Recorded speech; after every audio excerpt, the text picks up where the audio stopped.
C'est l'expertise d'un groupe au service du financement des économies africaines depuis plus de 45 ans. Par ses solutions adaptées, il soutient mes projets de vie. Avec ses 2000 collaborateurs, le groupe BGFI Bank rend unique chaque étape de mon expérience client. BGFI Bank, votre partenaire pour l'avenir.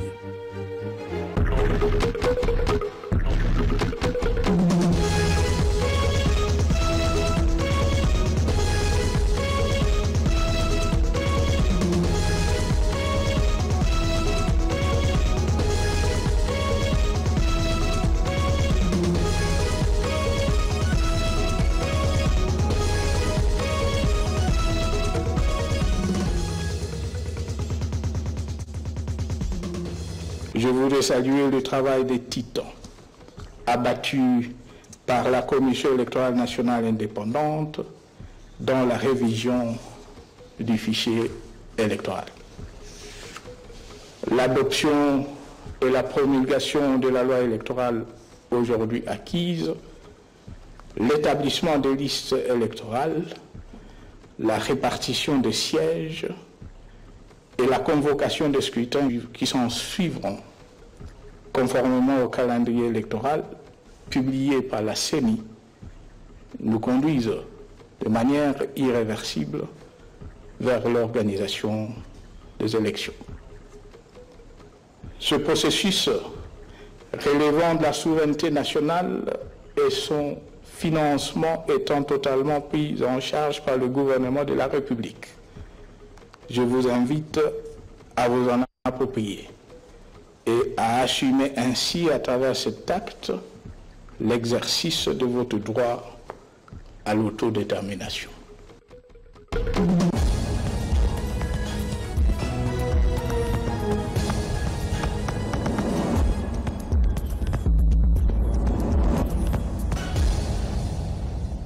Madame, Messieurs, bonsoir. Voici les titres de 20h. À la surprise générale, le patriarche Antoine Gizenga nomme un nouveau secrétaire permanent au Palou.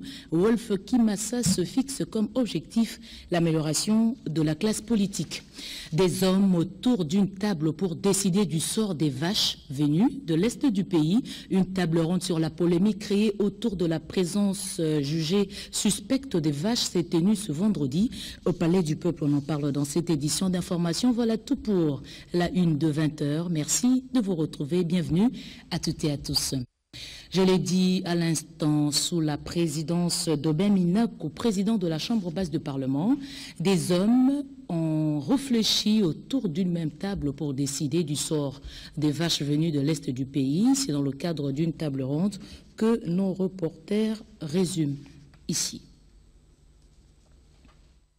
La présence d'un important cheptel de bovidés venu d'Ouvira dans le sud Kivu et de Kalemi dans le Tanganyika, dans une forte proportion des territoires des provinces du Kwango de Kwilu, a suscité des commentaires en sens divers.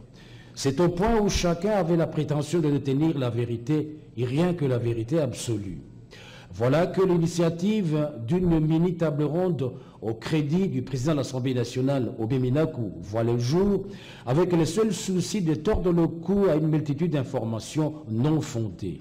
Députés nationaux, députés provinciaux, gouverneurs de province, quelques membres du gouvernement central, les notabilités, membres de la société civile ont ainsi examiné profondément la question pour que l'opinion puisse accéder enfin à l'information avérée. Aujourd'hui, en tant qu'élus directs du peuple, les députés sont des élites. En tant que membres du gouvernement, les membres du gouvernement sont des élites, appelés à trouver une solution à chaque problème. En tant que chef coutumier, je vois qu'il y a aussi les chefs coutumiers, les détenteurs du pouvoir ancestral, les protecteurs de nos pères, vous êtes aussi des élites. En tant que société civile, on ne peut pas être un membre réel, au sens philosophique du terme, de la société civile, sans être élite. Vous êtes des élites. Le rôle des élites, c'est de comprendre réellement les faits, les situations, d'analyser ces faits, ces situations, par rapport notamment aux principes qui régissent la République, et de proposer, de véhiculer des solutions idoines à la population. C'est le sens de cette brève table ronde d'un jour. C'est pour proposer, suggérer, prendre, lever des options à véhiculer dans la population en tant qu'élite. Justement, restons au Palais du Peuple pour suivre cette fois-ci les recommandations issues de ces travaux, des propos recueillis par Jean-Pierre-Henri Kasanga-Nambengu. En guise de voie de solution, les recommandations ci-après ont été formulées par les participants. 1. Que le gouvernement central et les notabilités de 2 provinces rachètent le reste des vaches non encore écoulées et concentrées sur le site de Bukangalonzo. 2. Que les propriétaires des champs et cultures ravagés par les vaches soient recensés et équitablement indemnisés par le gouvernement central. 3. Que les déplacements massifs des vaches fassent l'objet d'une réglementation, voire aussi d'une information et d'un bon encadrement par les services étatiques compétents. 4. Que tout déplacement des vaches sur une longue distance fasse l'objet d'une gestion administrative en veillant à ce que les autorités locales et provinciales en soient responsabilisées. 5. Pour le développement de l'élevage, que soient créés des mécanismes et des voies de collaboration entre les éleveurs de l'Est et ceux de 2 provinces du Kwango et du Kwilu. 6. Que les élus locaux ainsi que les leaders et autres notabilités de 2 provinces communiquent davantage et positivement sur les pistes de solutions trouvées. 7. Enfin, qu'il soit constitué un comité de suivi. Ainsi fait à Kinshasa le 16 mars 2018. Nous voulons que ces comités puissent se pencher sur les aspects de pouvoir s'occuper des questions liées beaucoup plus aux échanges. C'est une question qui va être pérenne. Les échanges, c'est quelque chose de profitable à toutes les parties et nous pensons que toutes les personnes impliquées dans ces échanges devront faire partie de ce comité de suivi qui est proposé par cette table ronde. L'ISP Mbandaka existe depuis 50 ans. Edouard Mokolo Apombo, premier vice-président du Sénat, notable de l'Équateur, a échangé autour de l'événement avec une délégation de cette institution conduite par le ministre d'État en charge de relations avec le Parlement, Jean-Pierre Lisanga Bonganga. Reportage Bertin et Kofoïsaus. La rencontre entre le premier vice-président du Sénat et le ministre d'État chargé des relations avec le Parlement peut paraître une routine. Mais comme on le sait, le Sénat est une émanation des provinces. Edouard Mokolo Apombo se montre toujours très sensible à tout ce qui touche à sa province d'Équateur, dans son ancienne ou sa nouvelle configuration. L'ISP Mbandaka célèbre cette année ses 50 ans d'existence. Le premier vice-président du Sénat, Edouard Mokolo Apombo, est l'un des témoins de la naissance de cette institution. Originaire de la province, le ministre d'État Jean-Pierre Lisanga Bonganga président du comité d'organisation, entend donner un éclat particulier au cinquantenaire de l'ISP Mbandaka qui a su donner à la province la crème d'une jeunesse universitaire. C'est vers ce témoin privilégié qu'il a tenu à conduire le directeur général de l'ISP Mbandaka, l'abbé Patrick Mbawa, en prévision de cet événement. Nous avons ici sur place le président de la commission, son Excellence Lisanga Bonganga. Il nous a amené chez le vice-président du Sénat à double titre. D'abord comme vice-président du Sénat et deuxièmement comme notable de l'Équateur. Et je peux même ajouter, celui qui était le pionnier.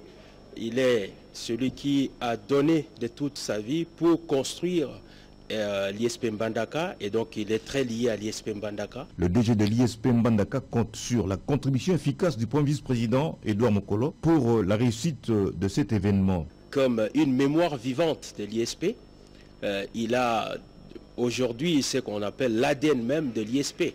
Et donc par rapport à cela, il peut être très utile pour les contacts et pour cette festivité de cinquantenaire qui attend regrouper toutes les filles et tous les fils de l'Équateur dans sa globalité, mais également de l'ISP particulièrement. L'abbé Patrick Mbawa dit placer son mandat sous les signes de l'excellence et du dialogue. Les conseils économiques des pays francophones se sont retrouvés à Abidjan, en Côte d'Ivoire. Partage d'expérience était au menu. Le président du conseil économique de la RDC, Jean-Pierre Kiwakana, a pris part active à ces travaux. C'est un séjour laborieux que le président du Conseil économique et social de la République démocratique du Congo, Jean-Pierre Kiwakana, a passé à Abidjan en Côte d'Ivoire. Dès son arrivée, il a été reçu par son homologue de la Côte d'Ivoire, Charles Kofi Dibi.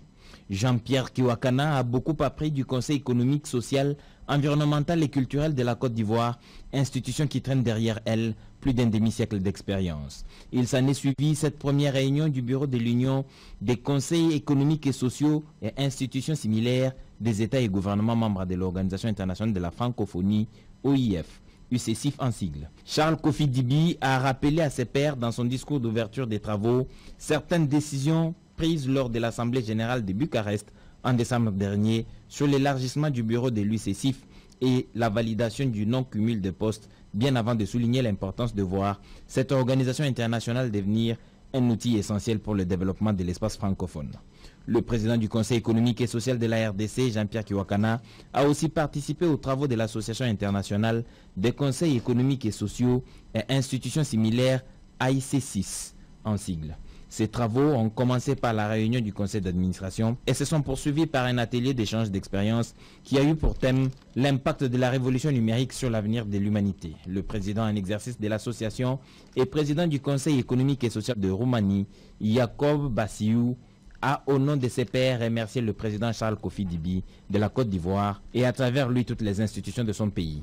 Le président du Conseil économique et social de la RDC, Jean-Pierre Kiwakana, qui s'était fait accompagner du conseiller de la République, Michel Djoumou, est revenu au pays avec le sentiment de s'être bien enrichi en expérience. Le désenclavement de la nouvelle province du Sankourou au menu des échanges entre le vice-premier ministre, ministre des Affaires étrangères et intégration régionale avec le gouverneur Bertol Oulungu accompagné du nouveau maire de Lusambo, Bernard Kosso. Auparavant, Léonard Okitundu avait discuté avec l'ambassadeur du Brésil venu lui présenter les copies figurées de lettres de créance. La République démocratique du Congo et le Brésil. La première est détentrice du deuxième plus grand bassin forestier. Le second conserve le bassin amazonien.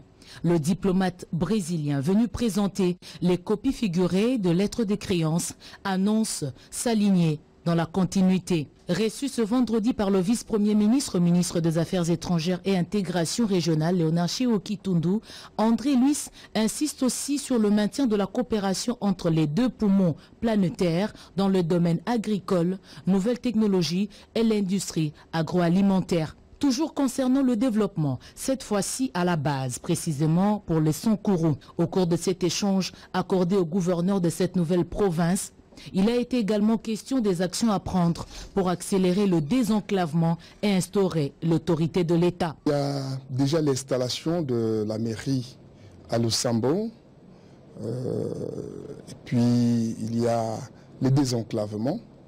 Vous savez, lorsque le ministre des Affaires étrangères le vice-premier ministre se déplace.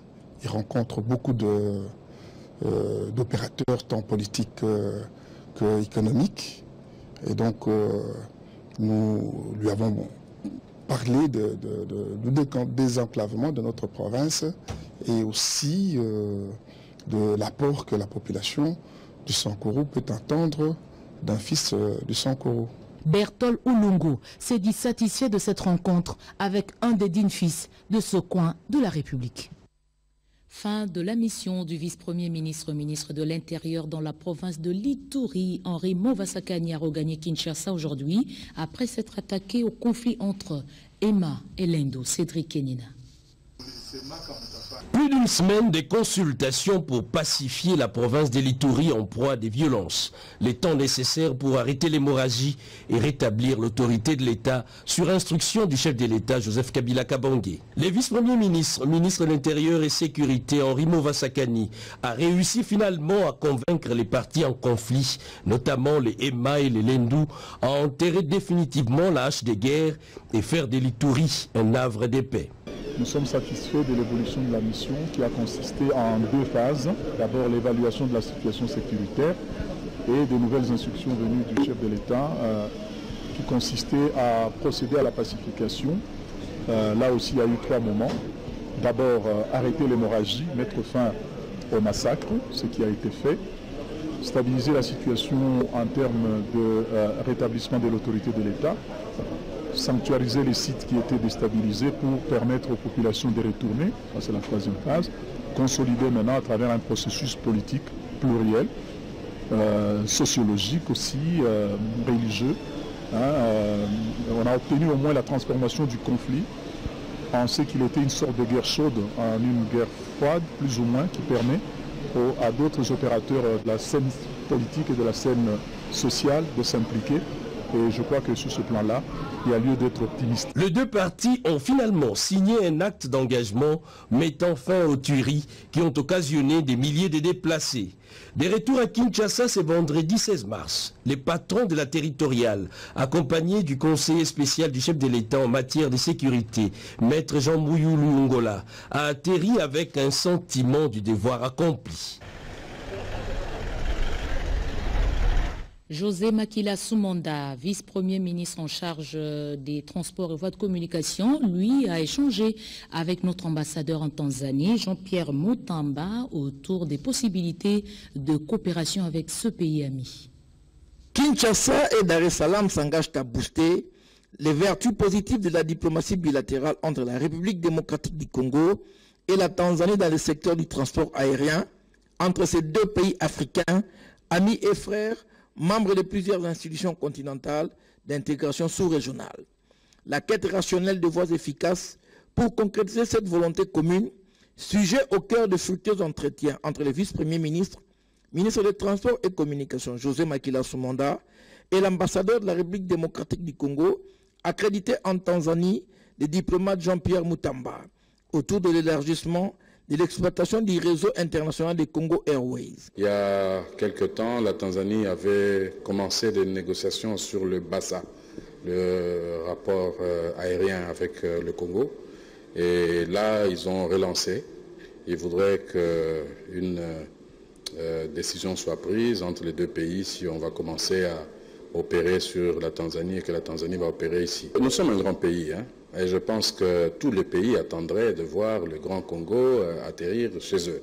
Et l'envol que nous avons déjà pris, le Congo, je pense sincèrement que nous pourrons desservir rapidement la Tanzanie, puisque je suis représentant du Congo là-bas, et je suis convaincu que cela sera fait. Un courrier des autorités aéroportuaires tanzaniennes a été remis officiellement au vice-premier ministre Makila par l'ambassadeur Mutamba quant à ceux. La mesure portant interdiction de l'importation du sucre brun était au cœur des échanges entre le ministre d'État au commerce avec le directeur général de Kulungongo. Aussi, Jean-Lucien Boussa a également évoqué les questions du commerce transfrontalier avec le gouverneur de la Chopo, Jacques Chiboabois. Explication. Le gouverneur de la province de la Chopo, Constant Lomata Kongoli, est venu solliciter l'implication du ministre d'État, ministre du Commerce extérieur, Jean-Lucien Boussa Tongwa, dans le renforcement du commerce transfrontalier au niveau de sa province. Le patron du commerce extérieur a rassuré le gouverneur. Jean-Lucien Boussa tient à faire du commerce transfrontalier un véritable levier du développement économique en République démocratique du Congo. Nous avons fait le tour sur la matérialisation de la vision du chef de l'État de la révolution de la modernité. Et nous avons abordé le sujet de l'ouverture imminente de la FEKIM. Et nous avons parlé des cas des produits importés à l'Est en provenance des pays frontaliers, notamment le Bukanda. Et nous avons aussi parlé de la préoccupation sur le prix de sac de ciment à Kisangani, le ciment qui vient de Kinshasa. En tout cas, je sors de cet entretien très riche et très constructif dans l'espoir que vraiment, avec son Excellence, Monsieur le Ministre, nous allons amorcer une impulsion pour les échanges commerciaux avec l'étranger. Avec les DG de la sucrerie des Kulungongo, Jean-Arthur Pilote, le numéro 1 du commerce extérieur, Jean-Lucien Boussa Tongwa, a échangé sur l'impact positif de l'arrêté ministériel portant mesures de limitation temporaire d'importation des sucres bruns dans la partie ouest de la République démocratique du Congo. Le DG des Kulungongo salue la mesure qui protège l'industrie locale. Vous habitez Likasi, cette information vous intéresse. Se référant aux instructions juridiques en vigueur en République démocratique du Congo, le maire de Likasi, le docteur Pété Kapandé, a l'insigne honneur de porter à l'intention de tous ses administrés que toutes les constructions dites anarchiques sur le lotissement de la Gécamine Société d'État dénommée Trabeka 1, 2 et 3 seront détruites sans autre forme de procès en vue de rétablissement de cette dernière dans ses droits. À cet effet, il est recommandé à tous les occupants irréguliers, dans l'unique souci d'éviter des pertes gratuites de leur patrimoine, de bien vouloir procéder toute affaire cessante au retrait des diffusions du présent communiqué de leurs effets sur ces terrains qu'ils occupent anarchiquement. Toutes les constructions érigées anarchiquement sur ce lotissement précité purement et simplement seront purement et simplement rasées à la fin du délai ci-dessous en bon père de famille, et en accord avec le gouverneur de la province du Haut-Katanga, ainsi qu'avec le ministre national aux affaires foncières. Le maire de Likasi, Dr Pété, leur accorde un délai allant jusqu'au 18 mars courant. Dépassé cette date, les récalcitrants n'auront qu'à s'en prendre à eux-mêmes. L'autorité urbaine compte sur la compréhension de tout un chacun. C'est signé, comme je l'ai dit, par le maire de Likasi, Dr Pété Kapandé. Des changements à la tête du parti lumumbiste unifié. Lugui s'en va. Wolf Kimassa prend les règnes. Le nouveau secrétaire permanent dirige une équipe composée des visages connus tels que Godefroy Mayobo. Cérémonie de remise et reprise en images commentée par Vital Paga. Le parti lumumbiste unifié Palou croit en la tenue des élections dans cette perspective. Et sur la décision 002 du 15 mars 2018, le secrétaire général et chef du parti, le patriarche Antoine Gizenga, vient de mettre en place une nouvelle équipe devant animer le secrétariat permanent du parti. Il s'agit de M. Wolf Kimassa, désigné nouveau secrétaire permanent et porte-parole du Palou. Godefroy Mayobo, premier secrétaire permanent adjoint. Ngabo Sylvain, deuxième secrétaire permanent adjoint. Georgine Madiko, troisième secrétaire permanent adjoint. Et Jean-Baptiste Ntawa, quatrième secrétaire permanent adjoint. Aussitôt après est intervenue la cérémonie de remise et reprise entre les nouveaux secrétaires permanents en la personne de Wolf Kimassa et les sortants Lugui Gizenga. Le nouveau secrétaire permanent livre son premier message. Le message que je dois avoir, c'est le message du chef du parti qui a été diffusé par lui-même le 17 janvier. Et que nous, en tant que Palou, avec notre expérience, Nous devons faire tout pour que la classe politique s'améliore. Le sortant Logui Gizenga n'a pas tari d'éloges à l'endroit de son successeur. C'est une ambiance de camaraderie, parce que nous sommes dans le même combat. Le camarade Wolf, c'est quelqu'un que je connais en tant que révolutionnaire. Le parti va mériter un bon permanent. On le voit, au Parti lumumbiste unifié, c'est l'ordre et la discipline qui font la force sur l'échiquier national. Le Parti pour l'Action affûte déjà ses armes pour les prochaines élections. Son autorité morale, le professeur Kinké Moulumba, a réuni tous les membres de la Fédération du Nord Kivu pour une remise à niveau. Joseph Oscar Mbalkaïj. 2018, année électorale en République démocratique du Congo, l'heure est au rappel de troupes dans différents états-majors de partis politiques. Une délégation de la Fédération de partis politiques, Kabila Désir, Parti pour l'Action, province du Nord Kivu, a profiné de stratégies autour de l'autorité morale de cette formation politique. Pour le prof Trifon Kinké Moulumba, le Nord Kivu constitue un swing state comme la ville de Kinshasa et la province de Kwilu. Le chemin est désormais celui qui conduit aux élections. Les débats politiques doivent s'y conformer et les partis politiques se préparer à ces scrutins. Il a annoncé une descente imminente au Nord Kivu. Et comme digne fils du pays, il est libre de circuler partout où il veut. Et nous lui promettons un accueil digne de ce nom et il aura vraiment tous nos membres derrière lui ces jours-là. Kabila Désir est bien installé. Ce que je vais adresser à nos mamans de Goma et qu'elles ne puissent pas se sous-estimer. Le Nord Kivu constitue la deuxième province de la République démocratique du Congo, après Kinshasa, à avoir un nombre élevé d'enrôlés, d'où cet intérêt manifeste pour Trifon Kinké Moulumba d'organiser cette réunion de mise à niveau de sa base politique. La Ligue nationale des jeunes du MRL est dirigée par une femme. Elle a officiellement pris ses fonctions. Suivez ce reportage de Luxon Kabala. L'idée de redynamiser les structures du mouvement des réformateurs libéraux MRL figure en bonne place dans la feuille de route des activités de ces partis chers à son président national Patrick Kakwata en cette période préélectorale. Ce qui justifie l'installation de Mme Sheila Kayembe au poste de la présidente de la Ligue nationale de jeunes par le secrétaire général du MRL, John Omombo, au nom du président national du MRL. Cet événement a eu son pesant d'or en la salle de Sépas dans la commune de la Gombe. Les insignes et documents juridiques ont été remis à l'entrant. Sheila Kayembe, juste après l'étape des remises et reprises avec le sortant Verno Batata. La présidente de la Ligue de jeunes du MRL a rendu grâce à Dieu et remercié le président national pour la confiance placée en sa personne avant de lancer un appel aux jeunes d'adhérer au MRL. Aujourd'hui, je prends l'engagement de défendre l'image de la femme au sein de la jeunesse, de défendre la vision politique de mon parti, le MRL, de respecter ses statuts et règlements intérieurs. Nous sommes en pleine année électorale. Les états-majors des partis et regroupements se mobilisent pour affronter la bataille électorale. Le MRL aussi est mobilisé pour gagner les élections. L'apport de la jeunesse est indispensable. C'est pourquoi je lance un appel aux jeunes à adhérer au MRL.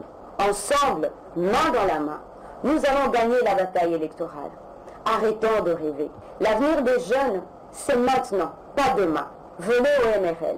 Il y a de la place pour tout le monde. Le secrétaire général du MRL a souhaité plein succès à l'heureuse promis et réitéré la prochaine tournée du MRL dans les différentes provinces de la République démocratique du Congo. De l'argent pour renforcer la lutte contre 3 maladies en RDC, le sida, la tuberculose et le paludisme. C'est un fonds accordé par le Fonds mondial, une enveloppe qui s'élève à plus de 540 millions de dollars américains. 543 millions de dollars américains, c'est la subvention accordée par le Fonds mondial à la RDC pour une période de 3 ans, de 2018 à 2020, afin de lutter contre le VIH-Sida, la tuberculose et le paludisme. Ces financements fait suite à une demande effectuée par la RDC afin d'engager une lutte efficace et obtenir des meilleurs résultats contre ces 3 maladies. Motif de satisfaction pour le ministre de la Santé publique. Il y aura lieu de repenser le mode d'approvisionnement en médicaments et de mettre en place les outils pour mieux suivre les consommations surtout au niveau des points de prise en charge clinique. Cela rendra le système plus réactif. Le ministre des Finances, qui a procédé au lancement de ces programmes de coopération RDC Fonds mondial, a réitéré l'engagement du gouvernement congolais à travers les fonds de contrepartie. Cette cérémonie s'inscrit dans le cadre de la mise en œuvre de l'accord cadre du 26 mars 2015, signé entre nos deux ministères, la Santé publique et des Finances, et le Fonds mondial. Elle intervient après l'envoi, le 9 janvier 2018, de notre lettre portant acceptation par notre pays. L'ambassadeur de France en RDC, Alain Rémy, a indiqué que grâce à la précédente subvention, plus de 7 millions de Congolais ont été dépistés, 117 000 sous ARV, 345 000 cas de tuberculose dépistés et traités et 44 millions de moustiquaires imprégnés d'insecticides distribués dans l'ensemble de la République démocratique du Congo. Le plus grand bailleur, les États-Unis, avec une contribution de plus de 30% du financement total. Les rapports liés à l'argent. Quelques élèves des écoles de Kinshasa viennent d'être sensibilisés à ce sujet. Ils ont participé à un concours organisé dans le cadre de la Semaine mondiale de l'argent. Les élèves venus de 12 établissements scolaires de la capitale avaient répondu présent au rendez-vous de ce jour, caractérisé par des exposés autour du thème retenu cette année à l'occasion de la 4e édition de la Semaine mondiale de l'argent, à savoir l'importance des questions d'argent.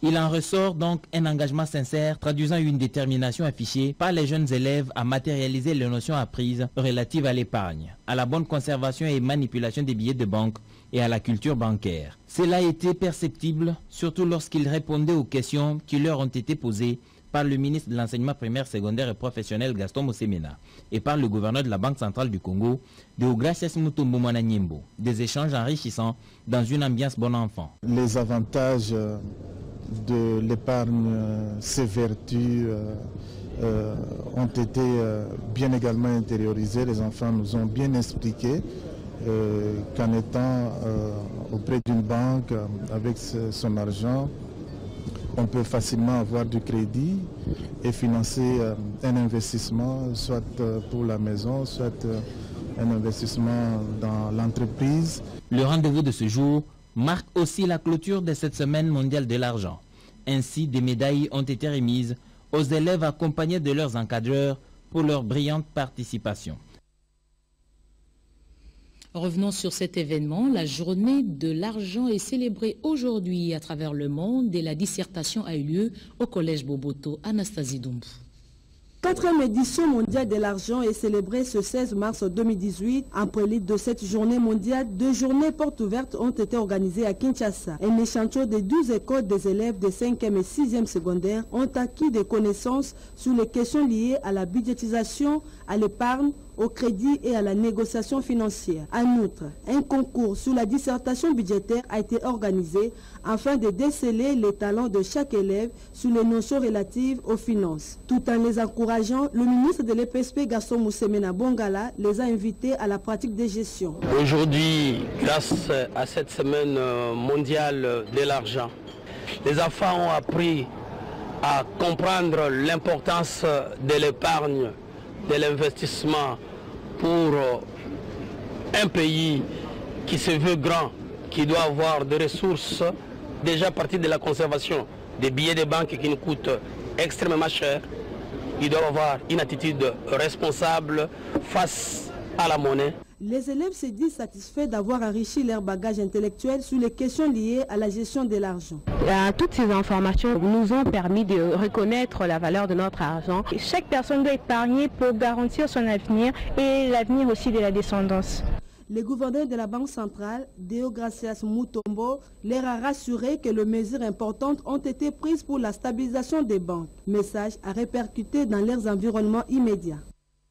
Le comité de suivi de la paye des agents et fonctionnaires de l'État vient d'évaluer la paye du premier trimestre de l'année 2018. Les résultats de cette évaluation dans ce reportage signé Eugénie Dadachabani. Le défi du comité de suivi de la paie des agents et fonctionnaires de l'État pour ces premiers trimestres 2018 est d'assurer la paie des personnels de l'État, des retraités, des rentiers avant la fin du mois de mars. Ce comité, piloté par Jean-Louis Kaembe Wakayembe, tient aussi à ce que tous les professionnels de santé, ceux de la police et de l'armée, soient payés par voie bancaire. Pour le président du comité, c'est un pari gagné.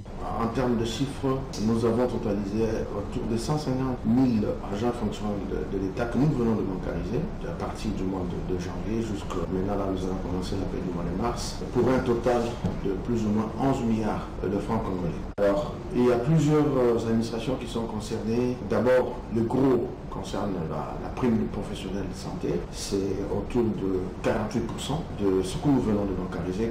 La prime au niveau du secteur de santé n'était pas bancarisée jusque-là. C'est quand même une prime qui représente un montant élevé dans l'enveloppe de la paie. Ces résultats étaient révélés aux membres du comité de suivi de la paie au cours de la réunion stratégique d'évaluation de la paie du premier trimestre présidée par Jean-Louis Kaembe Wakayembe. Les membres du comité, à savoir les délégués des ministères des Finances, des budgets, de la Banque centrale, des banques commerciales, de la police et de l'armée, ainsi que des Caritas et des Sécopé, intervenant dans la paie, ont passé au peigne fin les forces et les faiblesses de la paie du mois de janvier, de février et de mars afin de proposer des solutions idoines.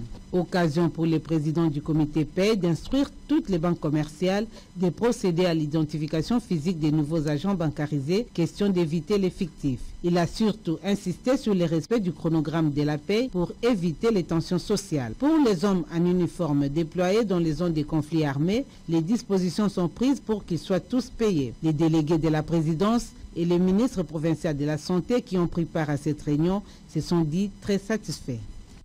Le cadre normatif LMD licence master doctorat sera opérationnel l'année académique prochaine. Le corps scientifique de la RDC vient de valider ce nouveau cadre qui rentre dans le cadre. 200 ans depuis sa mort, Karl Marx, ce philosophe allemand dont les idées ont eu une influence considérable sur les nombreux mouvements de développement nécessitent d'être explicités à la jeunesse pour un éveil de conscience. L'orateur du jour, Tony Bousselen, a appelé les membres du Parti travailliste à combattre le néocolonialisme sous toutes ses facettes, car le développement de l'Afrique ne dépend nullement des Occidentaux.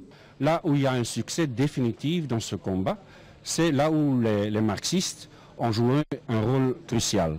Donc je pense par exemple à la Chine, au Vietnam, à Cuba, qui étaient des pays coloniaux et qui, sous la direction des partis marxistes, ont pu vraiment obtenir leur indépendance, pas seulement formelle, mais aussi leur vraie indépendance, comme disait Lumumba, c'est-à-dire l'indépendance économique. Steve Mbikai, président national du Parti travailliste, lui qui a toujours voulu se libérer de l'impérialisme, veut aussi inculquer dans le chef des membres de son parti la notion du nationalisme intégral au cours de cet atelier de formation pour faire d'eux des Lumumba, Musée Laurent Désiré Kabila et des Kimpavita de demain, a précisé le professeur Kalala. Cette formation va permettre à nos camarades, à nos cadres, de comprendre combien il est important de œuvrer pour l'indépendance morale, intellectuelle de notre peuple, de manière à ce que nous soyons congolais chez nous et que les décisions qui se prennent au Congo soient des décisions congolaises. Merci Erika Bamba pour ce reportage lié à l'école du nationalisme. La campagne de vulgarisation de la loi sur la sous-traitance en RDC vient d'atteindre la province du Lualaba. Le ministre des Petites et Moyennes Entreprises, Bienvenue Liota, a lancé les travaux du comité de pilotage sur place. Nadine Futuka. Lancement ce jeudi 15 mars 2018 dans la province du Lualaba des travaux du comité de pilotage du programme de vulgarisation et de mise en œuvre de la loi sur la sous-traitance dans le secteur privé. Ce cadre de concertation qui a mis autour de la table les chefs d'entreprise et opérateurs miniers du Lualaba a été présidé par le ministre national des Petites et Moyennes Entreprises dans la grande salle des réunions des Moon Palace en présence de Richard Mouyej-Manguesmans, gouverneur de province. Pour Bienvenue Iota Njoli, économiquement, la sous-traitance minière est plus rentable que le secteur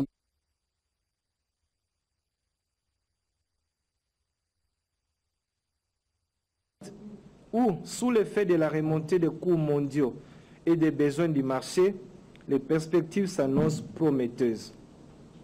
La production de cuivre devrait passer d'environ 1 million de tonnes actuellement à 1,5 million de tonnes en 2019. La sous-traitance en effet est par essence bénéfique à tous les participants, rassure le patron des PME en République démocratique du Congo. Car la sous-traitance est par essence bénéfique à tous les participants, grandes entreprises, PME, partenaires sociaux, provinces et l'État.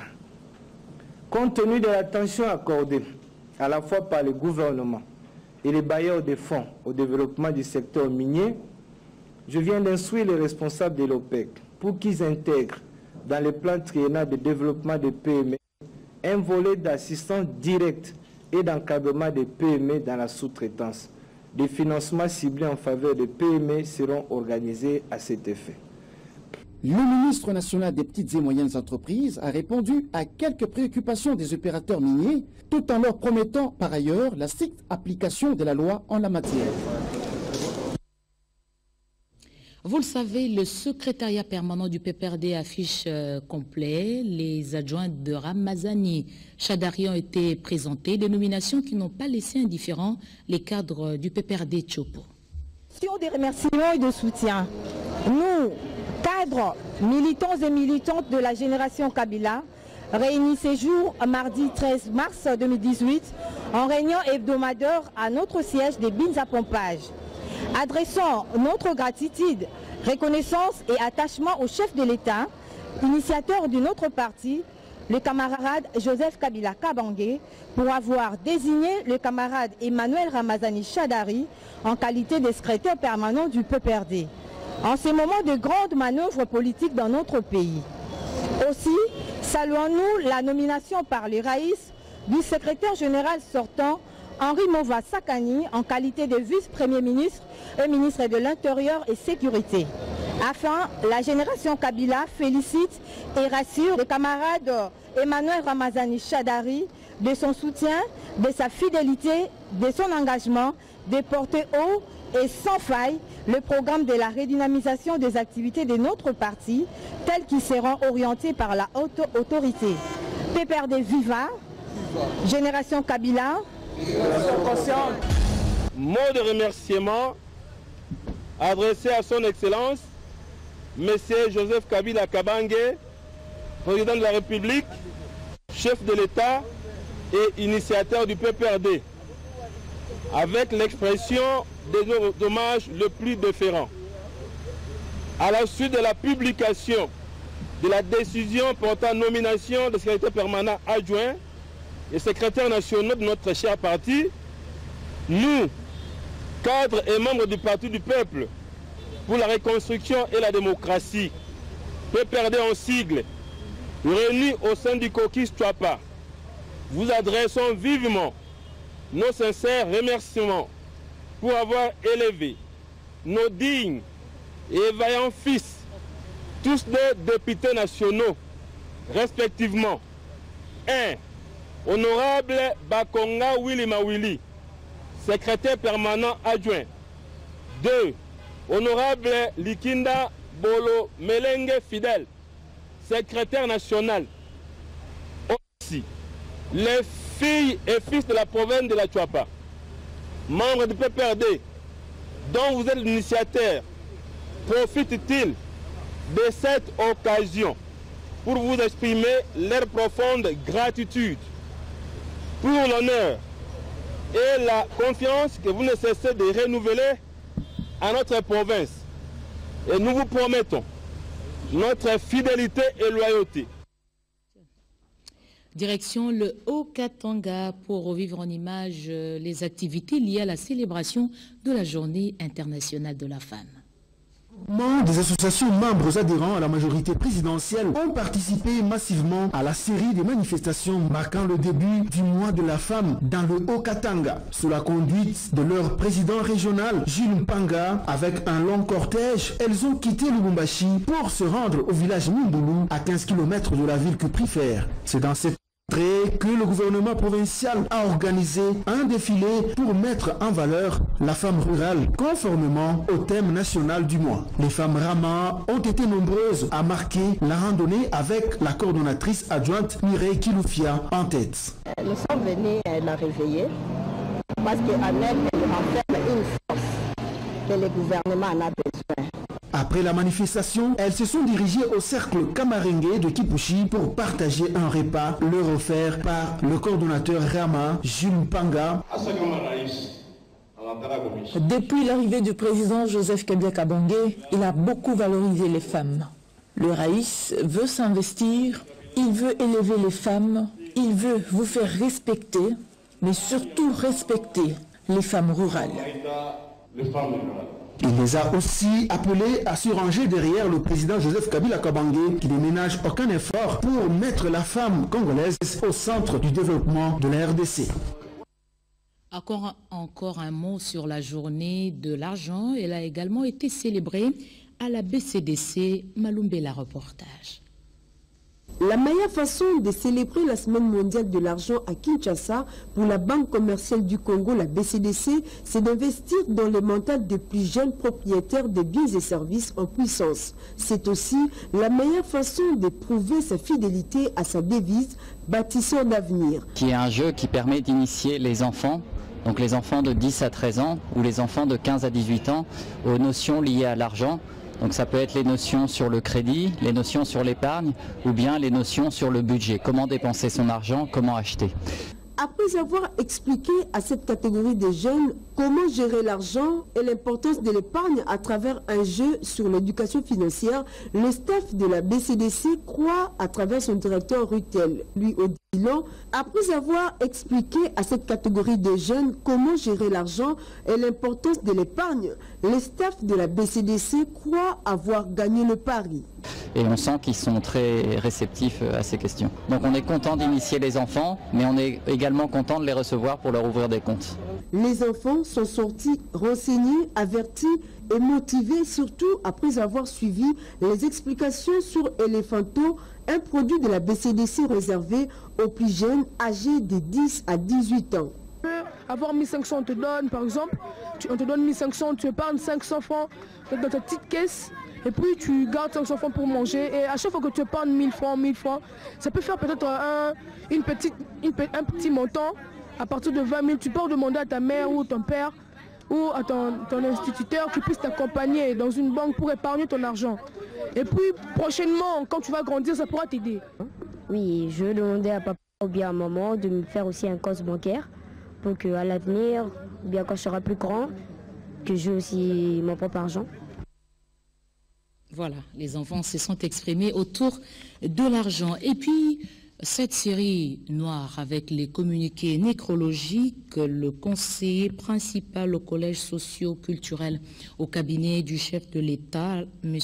Chiboui Kalombo Marcel, à la profonde douleur d'annoncer la mort de son père Kalombo B. Anaclé, décès survenu ce vendredi 16 mars 2018. À Kananga, à l'âge de 88 ans, le programme de recueillement à Kinshasa sera communiqué ultérieurement. La RTNC annonce le décès de M. Pierre Katalay, cadre à la direction des informations radio depuis la date du 3 mars 2018. La levée du corps de l'illustre disparu intervient ce samedi 18 mars 2018. La dépouille mortelle sera exposée dans la salle Kreujak au croisement des avenues Gambela et Bolafa dans la commune de Ngiringiri. L'enterrement aura lieu le dimanche 19 mars au cimetière de Kinkole dans la commune de Lansele. Pour la direction des informations radio, Émile Nzouzi Zola. Les familles Bomi Mouela, Manzangala, Sébastien Luzanga, Chamandevou et Moudiandambu ont la profonde douleur d'annoncer à toutes leurs familles, amis et connaissances le décès de leur épouse, enfant, sœur, nièce, belle-fille, Madame Mami Mouela, née Mami Kisamba Luzanga Mbimba, décès survenu à la clinique Galema le vendredi 9 mars 2018 dernier, de suite d'une crise brutale de tension artérielle à l'âge 40 ans. Le deuil se tient au domicile du couple pleuré sur l'avenue Nganaketi, numéro 40 bis, quartier Kingabwa industriel, dans la commune de Limete. La levée du corps de la Kiningalima est prévue pour demain samedi à 11h et sera exposée à l'espace Kagé sur la 16e rue, numéro 1699, quartier Limete industriel, dans la commune de Limete. L'enterrement interviendra le dimanche 18 mars 2018 au cimetière Nécropole entre terre et ciel, dans la commune de Lancelé. Ce communiqué tient lieu de faire part pour les familles. Sébastien Luzanga Chamandevo, ministre et député honoraire, ministre et député national honoraire. La famille Tomona a la profonde douleur d'annoncer aux amis, frères et connaissances la mort de Papa Tomona Bate Tangal et Jean-Marie, ancien ambassadeur près du Royaume d'Espagne de 1983 à 1990 et au Royaume de Maroc de 90 à 2000, morts survenus le samedi 10 avril 2018 de suite d'une courte maladie. Le deuil a lieu dans la parcelle familiale 6 avenue Kimpanza numéro 5, quartier Binzadjelo, commune d'Ongaliema, route de Matadi. Référence ex-Peloustor, église de restauration. Le programme des funérailles sera communiqué ultérieurement pour la famille Tomona. Pascaline Guérengo Yakivu, directeur chef de service des organisations internationales au ministère des Affaires étrangères et intégration régionale. Et pour terminer, l'ISIPA a la profonde douleur d'annoncer au public, corps académique, scientifique et administratif, ainsi qu'à la communauté estudiantine de l'ISIPA, le décès de son directeur général, le professeur ordinaire, le docteur Michel Lodi Chumbo Lomena. Vous avez la photo sous vos yeux, survenue dans la nuit du vendredi 9 mars 2018.